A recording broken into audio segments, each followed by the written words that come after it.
everyone, today I'm going to be showing you a demonstration match in Hyper Juken. Lucy the Shih Tzu versus Eterno the Vampire Bat. I'll be going through each turn talking about what fighter is doing what and why decisions are made. So let's start with Lucy and her prepare phase by looking at the top 4 cards of her arsenal. Looking at them, here we have Energetic Kick, Energetic Shooter, okay, Impassioned Flying Knee, and another Impassioned Flying Knee. Now we can put any of those cards on the bottom of her arsenal and the remainder on the top. We definitely want Energetic Shooter Uke and Energetic Kick, as they will help ramp Ki. Flying Knees, not so much right now, and actually not in general against Eterno, as he doesn't use debuffs. So we'll be putting these 2 cards on the top of the arsenal, these 2 on the bottom, and then drawing till we have 4 cards in our hand. So we got another Impassioned Flying Knee, and Unwavering Grit. We already have a block in Energetic Shooter Uke, so we don't need Unwavering Grit. And as said, Impassioned Flying Knee, not the greatest thing right now. So we'll put these on the bottom of our arsenal, keep these 2 as our hand, and pass. Now it starts Eterno's turn, where he looks at the top 4 cards of his arsenal. Undying Hero, the Equalizer, Resourceful Punch, and Forceful Ki Blast.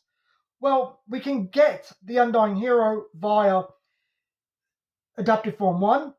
We don't really need Resourceful Punch.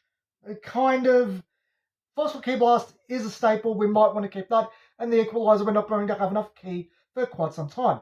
So we'll put Forceful Ki Blast on the top, the other 3 on the bottom. Then draw cards till we have 4 cards in our hand. Unfazed Catch, Delayed Backhand Chop, Light Life Kick, and Forceful Ki Blast. That's actually not a bad set of cards. We're now going to use the setup effect of Adaptive Form 1 to look for the Undying Hero we placed at the bottom of the arsenal. So there's the Undying Hero. It gets placed out as a buff. Now, whenever Eterno heals, he heals +1. So heal 1 becomes heal 2, heal 2 becomes heal 3, and so forth. Shuffle our arsenal. Now this hand is actually good for initiating combat, as we can generate Ki and block something if we need to. So we're going to initiate combat, become the aggressor, and this will mean Lucy now draws 2 cards for her hand. They are okay. So we'll start the turn with Delayed Backhand Chop for 2 damage if it hits. It has no secondary effects because Eterno doesn't give it any. So Lucy does no real reason to block it. So she'll take the 2 damage. Energetic Shooter Uke and Energetic Kick. Ironic that they were the cards we started out with. Now this resolves and gets sent to our Ki pool. So now it's Lucy's turn to respond. Now Lucy has an interesting choice in that Energetic Kick will generate a Ki if it hits, but Impassioned Flying Knee can give her a bit more damage. So we'll go for Impassioned Strike. Sorry, Impassioned Strike, not Energetic Flying Knee, which will raise our Hyper 1 and will only do 2 damage. There is no real reason for Eterno to block it either. And we'll take 2 damage, because it has no hit effects. And nothing there. So this resolves, gets into the Ki pool. Now it is Eterno's turn. And Eterno is actually in an interesting position where Forceful Ki Blast will heal 2 cards if it hits. If he uses Delayed Backhand Chop, it heals when it works. But I think a Light Life Kick, just to generate a bit more Ki, might be the most worthwhile choice. So we'll go, but there's no reason to block this either. So we'll go 1 damage, 2 damage. Oh, that's 3 of the same card. This resolves, gets into the Ki pool. Now it's Lucy's turn. Lucy can only really use Energetic Kick. Eterno really wants to block that. So we use Unfazed Catch, which will lower Lucy's Hyper 1 and heal 2 thanks to its own effect, heal 1, and this increasing it by 1, which means 1 to bottom of the arsenal. Now Lucy has actually done no damage to Eterno. And because of Rejuvenation Form 1, we healed, it raises his Hyper 1. This resolves, gets into the exhaust. and this gets sent to the keeper. No hit effect for Lucy. There's no real reason for Elatono to attack because he can't get maximum benefits out of Forceful Key Blast. So Lucy will pay the 2 to use Breakthrough Strike. It has no way to increase its power or increase Lucy's hyper at the moment, but it's still a straight 6 damage that Breakers can't do anything about. So just straight 6. 1, 2, 3, 4, 5, 6. We got 1 Breaker card there. It's negated thanks to Breakthrough Strike. That's actually really good for Lucy. It resolves, gets sent to her key pool. Now we're in an opportunistic part to use Forceful Key Blast with Elatono. So we'll use Light Life Kick to pay for Forceful Key Blast, heal 2. 2 Light Life Kicks. They're healed, and their own effect is a trigger effect that will raise his hyper 1 when healed. So he gains 3 hyper overall for this. 1, 2, 3. And if it hits, he heals 2 again. So Lucy will block this with Energetic Shooter Uke, raises a hyper 2 from Keyflow form 1, and allows her to target 2 attack cards in her exhaust and shuffle them into her arsenal. As it is, when it resolves, it will get sent to a key pool and set off all of those effects. We'll choose 2 energetic kicks as they are worthwhile to have more copies of in the arsenal. Shuffle those back in. This resolves, gets sent to Elatono's key pool. No one can do anything else, so Elatono ceases being the aggressor, and Lucy's turn begins. No one has any cards in their hand to place at the bottom of their arsenal, so that is an irrelevant part of the turn. Lucy now looks at the top 4 cards of her arsenal.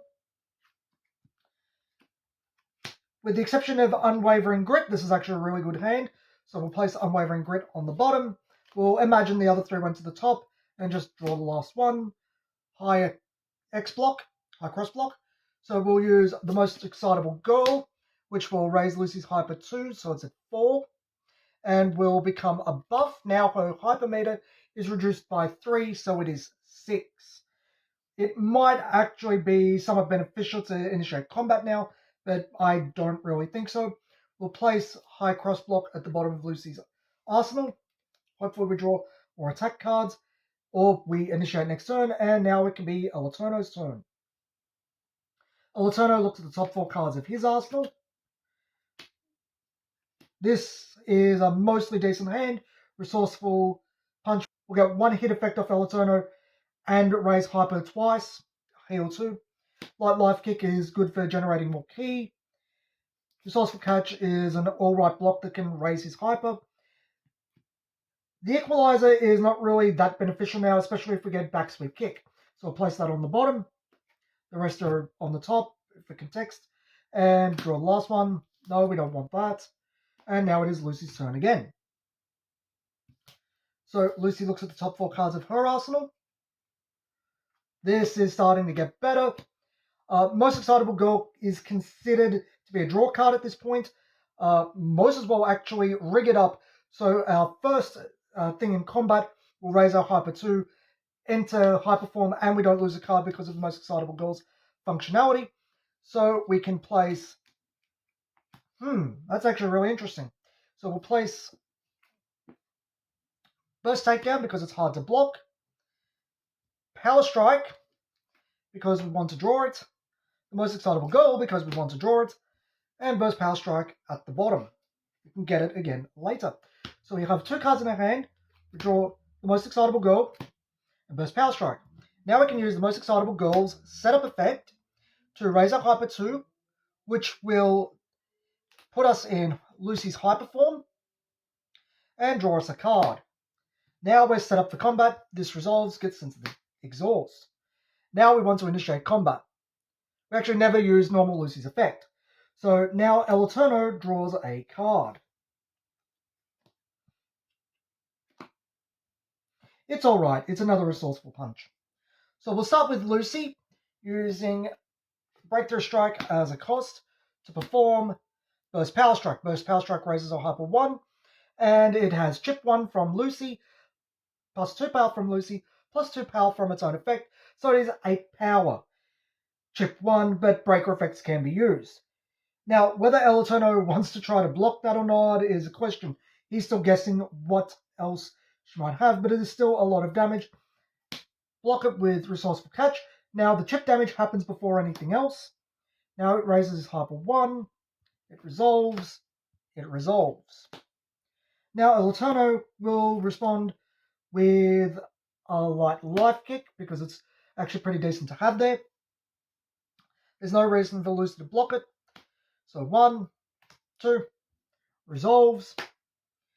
Now we can get into the nitty gritty. Pay 2 for Burst Takedown. Raise Lucy's Hyper 2 so it becomes 3. And it costs 2 ki to block. Eterno can't even actually block it. So it's 8 damage thanks to Lucy. 1, 2, 3. Break a card. Prevent the next 3, so 4, 5, 6. Lower Lucy's Hyper 2. This goes back down to 1, 6, 7, 8. That prevents 3 damage, so it brings it down from an 8 damage attack to a 5 damage attack. We put this sideways to remember it is removed from game. This resolves. Still a lot of damage. We will pay Light Life Kick for Resourceful Punch. Raise his Hyper 1. Can it hit? Yes, it... no. Energetic Shadow, okay, we'll block it. We don't want Eterno getting the hit effect. It resolves. Raises Lucy's Hyper 2 through Key Flow Form 1. She gets to target 2 attack cards in her exhaust through Key Flow Form 2 and shuffle them back into her arsenal. At this point, Burst Power Strike and Burst Takedown are probably her best options. So we'll shuffle these back into her arsenal. This resolves, gets sent to his keep pool, and Lucy can respond with an energetic kick. Eterno can't do anything about that, so 1, 2, 3, 4. Gets resolved on the... Can't actually prevent any more damage, so the breaker effects are optional. There's no real point in him using it. He might be able to heal it and use it later, unlike Lucy, who can't use it later, who would want to just use the Raise Your Hyper 2 effect. But this resolves, gets the top card of the arsenal sent to the keep pool, gets to raise her Hyper 2 from a card being sent to her keep pool from an effect, and gets to target 2 attack cards in her exhaust and shuffle them back into her arsenal. So at this point, Burst Power Strike again, and probably Impassioned Strike, because we want some level 0s to build up a little bit more ki, just in case we go more heavy on the level 0 attacks. Then this resolves and gets sent to Lucy's keep pool. Eterno responds by paying Backhand Chop. Now this is for an attack. You have to declare that it's for an attack now. Its effect itself, it heals itself. And raises Eterno's Hyper 1 to 7. Resourceful Punch raises it to 8. Lucy can't actually do anything about it, so it's a straight 4 damage. 1, 2, 3, 4. Hit effect from Eterno, heal 2. This is what we're talking about. This can now be healed. 1, 2. There we go. Raises Eterno's Hyper again. It's resolved. It's into the keep pool. Now, Eterno has an additional action now. He can now pay Max Hyper to perform his Flying Vampiric Dive, which is 9 damage. Lucy can't block it anyway, so it doesn't really matter about its effect. But Eterno has 3 blue ki, meaning Lucy would have to pay ki to block it. In addition to that, it has precision, which means it can't be blocked by effects. So 1, 2, 3, 4, 5, 6, 7, 8, 9. And raise Lucy's Hyper 2, which will bring it up to 6. Automatic trigger effect. Her own effect, when a Hyper reaches max, she can pay it to draw a card. This gets resolved. So hit effect from Eterno, because Eterno is still considered to be in play. He heals 2. Can't use either effect. But that will raise his Hyper 1, and he is now back at 1 Hyper. Lucy actually got something she can use, though, in Energetic Kick. 4 damage. 1, 2, 3, 4. Hit effect. Top card gets sent to the keep pool. That's actually not really fortunate, being a Unwavering Grit. A breaker card, target 2 attack cards, so Energetic Kick. And Burst Takedown. We want these level 2 attacks now to go back. And they get shuffled into the arsenal. Raise Lucy's Hyper 2. And this resolves. We really don't need any more key now. So Lucy's turn ends. She's no longer the aggressor. And now El Eterno gets to start his turn by looking at the top 4 cards of his arsenal. The Equalizer actually might be useful now. That's one of the cards we drew, so we'll keep that. So I backhand backswing kick to try to get rid of it in a different way, especially if she draws another one. Resourceful catch will get rid of backhand chop. Get the next one, unwavering resolve. We don't want that. So we'll just leave it here. What we're trying to do is bait out a block with backswing kick and then have the Equalizer both destroy the most excitable goal, neutralize the most excitable goal and inflict 6 damage. Because we've seen quite a few of Lucy's breaker cards. So now Lucy's turn starts. She looks at the top 4 cards of her arsenal. Burst Takedown, 2 Burst Power Strike, and then Impassioned Flying Knee. We don't really need Impassioned Flying Knee in this matchup. So we'll put that at the bottom. Draw another card. That's actually more useful. So we'll initiate combat and start from there. El Eterno draws his last card. It's actually kind of useful. We'll start with Impassioned Strike, which will raise Lucy's hyper to 3, and it will do a total of 5 damage if it hits. It's only 5 damage, it's not really a big deal. So 1, 2, 3, 4, 5. Resolves. El Eterno will now respond with a backswing kick. Unfortunately for Lucy, she can't do anything about it, so she has to cop the 2 damage. And then this gets neutralized, meaning Lucy now has a hypermeter of 9 again. This resolves, and now El Eterno has enough key to use a level 2 attack without feeling any problems with it. Speaking of level 2 attacks, we'll pay the 2 level 2 attacks in her key pool, as we might be able to shuffle them back in later. The Burst Takedown raises her hyper up to 5, and it needs 2 key to block, and it's 8 damage. Unfortunately for El Eterno, his key pool is getting kind of low. Now we get up to the position whether he can actually pull off another Flying Vampiric Dive. Maybe not. So we'll pay 2. 2. To be able to block it. It'll do 2 chip damage from Lucy's own effect. Then it raises his hyper 1, and it resolves. There we go. And we'll respond with a Resourceful Punch, which will raise his hyper 1 up to 3. Lucy can't block it. It is 4 damage. 1, 2, 3, 4. Unwavering Grit, this is what I was talking about. Lucy can't shuffle back into the arsenal yet. That's an effect later on. She can remove it to just raise her hyper 2, so it's at 7. He gets the hit effect, so he heals 2. We'll actually use the trigger effect in the exhaust of Resourceful Punch, so we'll discard a card to place this into our hand, then heal the remaining 1 from the heal 2. This resolves, gets into the key pool. Lucy responds with... Let me actually pay here. This one. With a Burst Power Strike. Lucy might still win this despite how low it is, because El Eterno can't actually block 8 damage with anything, because he has no blocks. 1, 2, 3, 4, 5. Lower Lucy's hyper 2. 5, 6, 7, 8. Resolves. Now it's El Eterno's turn. He will pay 1 for Resourceful Punch. Does 4 damage. Lucy can't do anything about it. 1, 2, 3, 4. Resolves. After hit effect. Heal 2. Raises hyper 1. And resolves.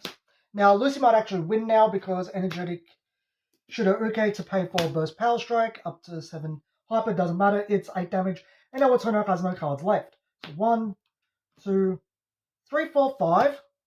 1, 2, 6, 7, exactly 8. And there you have it. That is how a game of Hyper Juken plays out.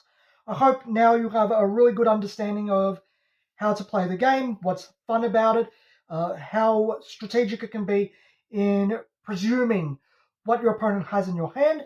I implore you to try the demo. You will find a link in the description. You can try it by a print and play demo. You can try it by untap. and you can try it via files provided for Tabletop Simulator. Don't forget to like and subscribe. Kickstarter is well and truly on its way. Link for that is also in the description. Till next time, friends, thanks for watching.